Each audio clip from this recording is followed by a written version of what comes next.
Olá, e vocês sabem, quando eu estou aqui neste sofá, é porque a entrevista é muito especial. E mais uma vez, olha quem eu estou recebendo aqui. Ela que é sócia, fundadora e head de negócios públicos no escritório Rocha Furtado Advocacia, advogada, consultora e professora, pós-graduada em Direito Administrativo com MBA em Compliance e Governança pela UNB, especialista em Direito, Economia e Compliance pela Universidade de Coimbra, em Portugal, coautora da obra Gestão de Contratos de Terceirização pela editora Fórum, 8ª edição 2023, uma grande articulista e instrutora nas áreas de licitações, compliance em todo o país. E hoje ela está aqui conosco. Seja muito bem-vinda mais uma vez, a professora Monique Rocha.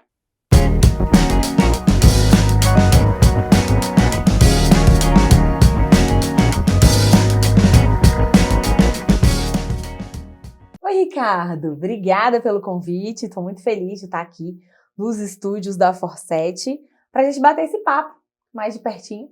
Eu quero agradecer, se você acompanhou aí a primeira entrevista, ela prometeu lá no finalzinho que, se possível, viria aqui no estúdio e está cumprindo a promessa. Muito obrigado, viu, professora? E desta vez o tema aí, contratos de terceirização na administração pública. Você que acompanha aqui o boletim, para tudo que você está fazendo, pois eu já tive acesso aqui à pauta, com certeza tem muito conteúdo bom para você aí, professor.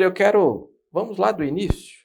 O que a administração pública pode terceirizar? Por favor, professor. Pois é, Ricardo, eu acho que esse é um tema que eu gosto muito de falar, inclusive sou coautora num livro que trata de contratos de terceirização.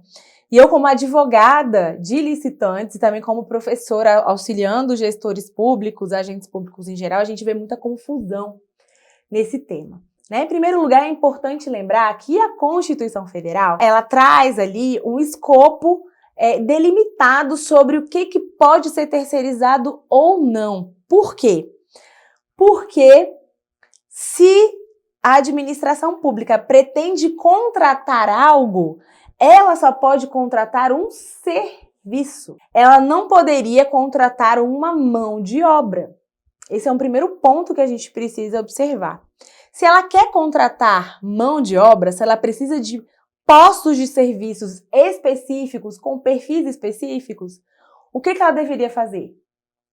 Concurso público. Então, quando a gente se depara com uma licitação em que tem prestação de serviço, às vezes a gente vai ter um edital que tem prestação de serviço, propriamente dito, mas muitas das vezes a gente vai se deparar com contratos que exigem mão de obra alocada.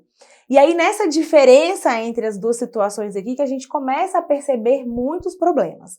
Mas antes da gente adentrar nisso, é importante lembrar que a terceirização é um instituto na administração pública que só pode ocorrer para aquelas situações que não são finalísticas da entidade, que não são atividades finais, que não é o objetivo final do órgão. Se o objetivo final do órgão tem que ser cumprido por pessoas que passaram por concursos públicos.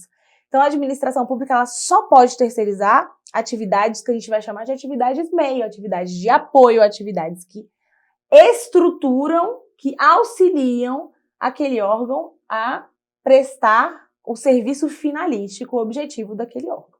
Perfeito, professora. Você, como sempre, cirúrgica e didática, tenho certeza que você que está acompanhando aqui o nosso quadro, mande aí para o seu amiguinho, já coloca aí para encaminhar para ele, porque ele precisa ter acesso a esse tipo de informação. E, professora, tem uma aqui que sempre chega para a gente. A diferença entre contrato de prestação de serviços e contratos demo. Por favor, professora. Pois é, essa sigla aí ela é bem interessante, né? Contratos demo. O que seriam contratos demo? São aqueles contratos que são de dedicação exclusiva de mão de obra, né? Por isso que é DEMO. Os contratos de prestação de serviços são contratos de terceirização, assim como os contratos demo. Os dois contratos são relativos a quando a administração pública pretende terceirizar, colocar uma empresa interposta, vamos dizer assim, entre o serviço e ela própria, a própria administração pública. Então, ela vai ter duas formas de contratação. Ela pode contratar por meio de uma prestação de serviço propriamente dita. E o que caracteriza um contrato como esse?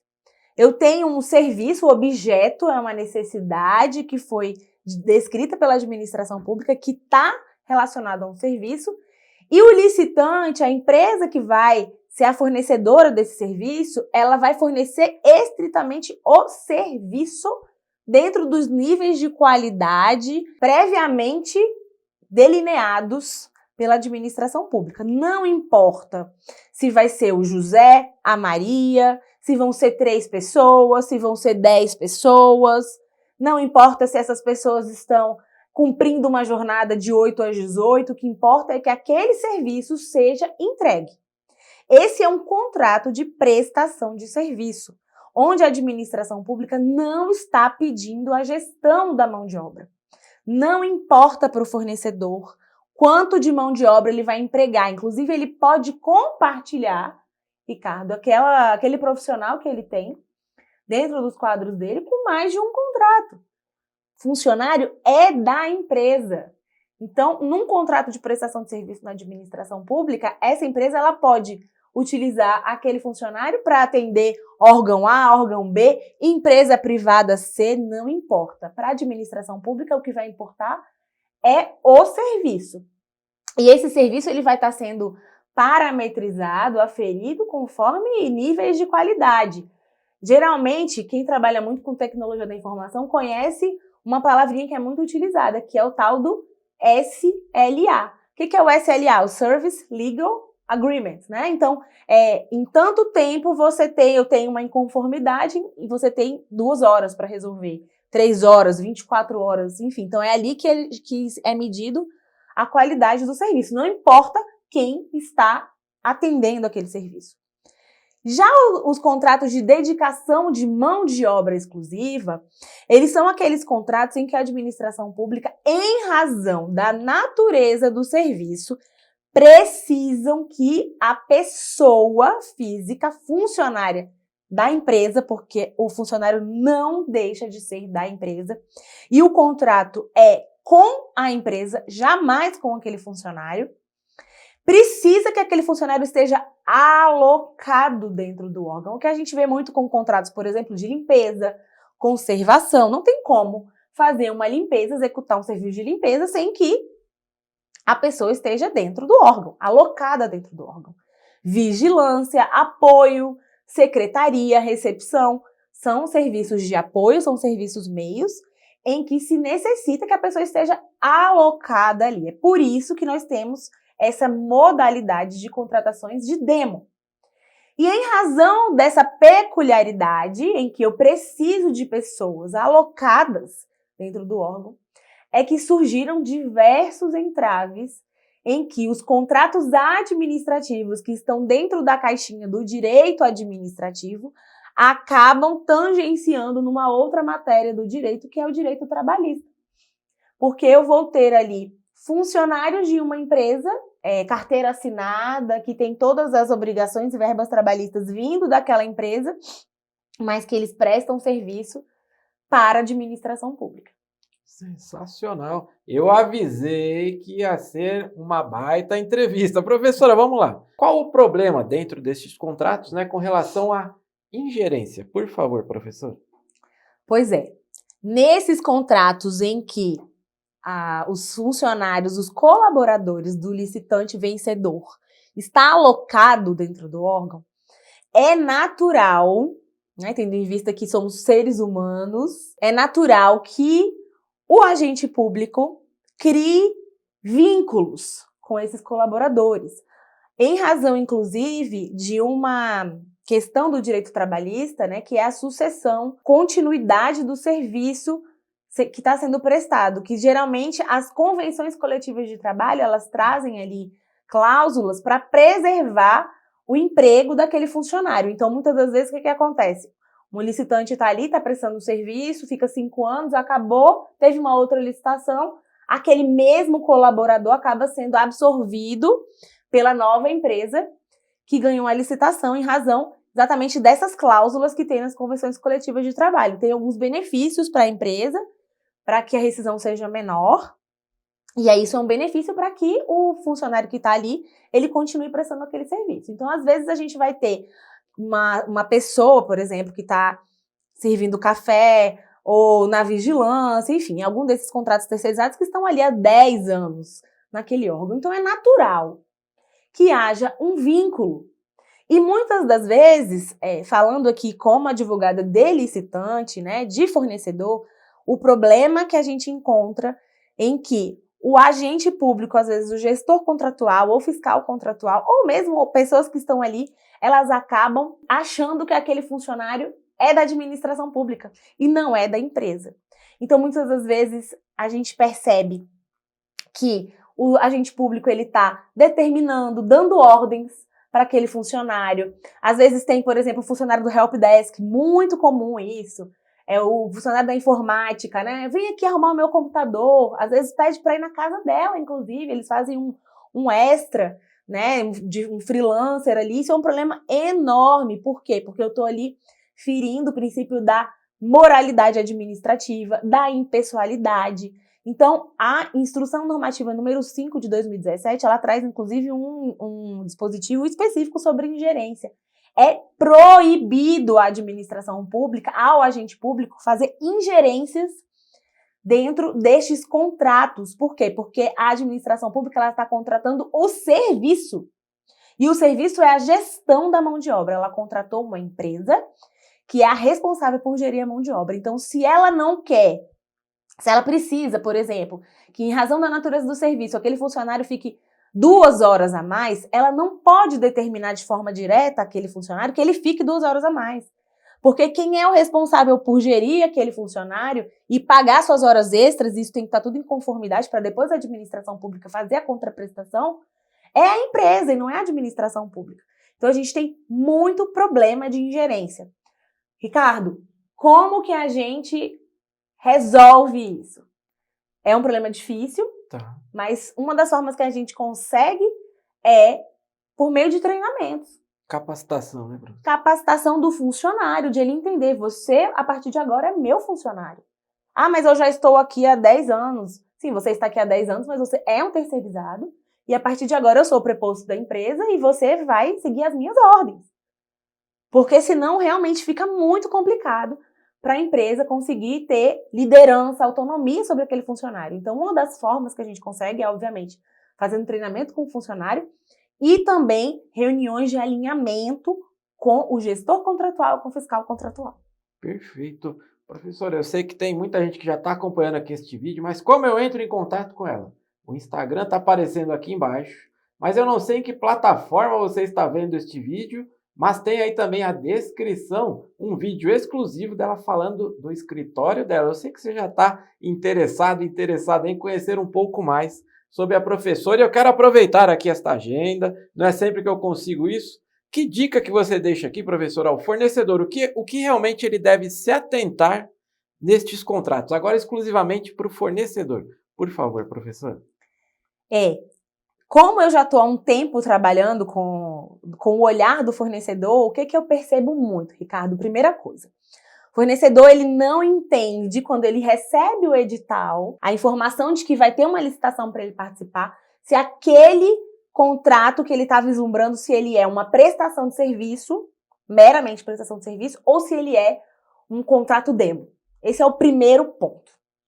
Então ele tem que entender se aquele contrato que ele está almejando é uma prestação de serviço sem mão de obra alocada, ou se ele vai ter que fornecer uma mão de obra com perfis específicos, atrelado a instrumentos coletivos como as categorias, as convenções coletivas de categoria, de trabalho ali, as CCTs.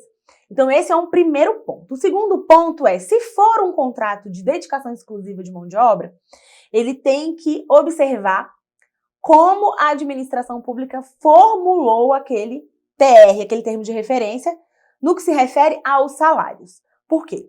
É muito comum a gente encontrar editais em que a administração pública está determinando salários, determinando convenções coletivas de trabalho. E isso é algo que é terminantemente proibido, porque a administração pública, de novo, repito, está contratando o serviço, por mais que tenha um colaborador alocado ali, ela contrata o serviço. Se ela quer contratar a pessoa, ela tem que fazer concurso público. Então, ela não pode determinar qual que é o valor mínimo de um funcionário, por exemplo. Por quê? Porque quem define qual é o salário daquele funcionário são as convenções coletivas de trabalho. E a convenção coletiva de trabalho, infelizmente ou felizmente, não está atrelado à função que está sendo desempenhada, mas à categoria da atividade predominante daquela empresa. Então, se a atividade predominante dela, por exemplo, como eu já vi isso acontecer mais de uma vez, é tecnologia da informação, mas ela resolve participar de gestão de mão de obra, participa de uma licitação em que ela vai fornecer secretariado, recepcionista. Eu vou ter CCT específica da categoria de secretariado, mas a categoria predominante dela é informática. Então, ela vai poder utilizar CCT da área de informática, que não é a mesma daquela de secretariado, e ela vai poder concorrer com aquele valor. E às vezes é um valor que é muito mais vantajoso, inclusive, para a administração pública. Então, isso é um outro ponto muito importante. Se você se depara com um edital em que há obrigatoriedade de salários, obrigatoriedade de convenções coletivas de trabalho, perfis específicos em contratos que não são de dedicação exclusiva de mão de obra, é caso de impugnação ao edital e de que os desdobramentos ali sejam extirpados daquele edital, porque há um equívoco claro. Monique, eu estou aqui impressionado e tenho certeza, vou aqui confessar, né? Os clientes da Forset vão ficar mais ainda, porque terminando esta gravação, a professora vai gravar um conteúdo exclusivo para quem é cliente aqui da Forset também. E eu vou pedir, professora, para que você já dê uma palhinha. Você veio aqui para São Paulo também, você vai gravar conosco aqui um EAD, não é isso, professora? Exatamente. A gente preparou um curso, um EAD, com mais profundidade sobre essas questões relativas aos contratos de terceirização, com foco bastante no fornecedor e na análise de riscos, né? O que é que vocês podem fazer para ter mais assertividade nesses contratos. Eu trabalho bastante com gestão contratual, com glosa, com sanções e as problemáticas que vocês encontram no dia a dia e principalmente na relação com a administração pública, que não é fácil. O gestor público, ele tem a caneta na mão e muitas das vezes a gente sabe que é uma caneta pesada. É isso aí. Monique, só posso agradecer em nome de toda a família Forset.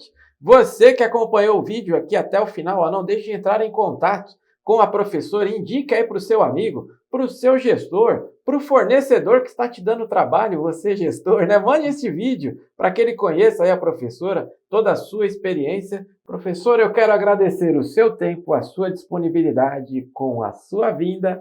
Reforçamos o compromisso de que licitação é o nosso negócio.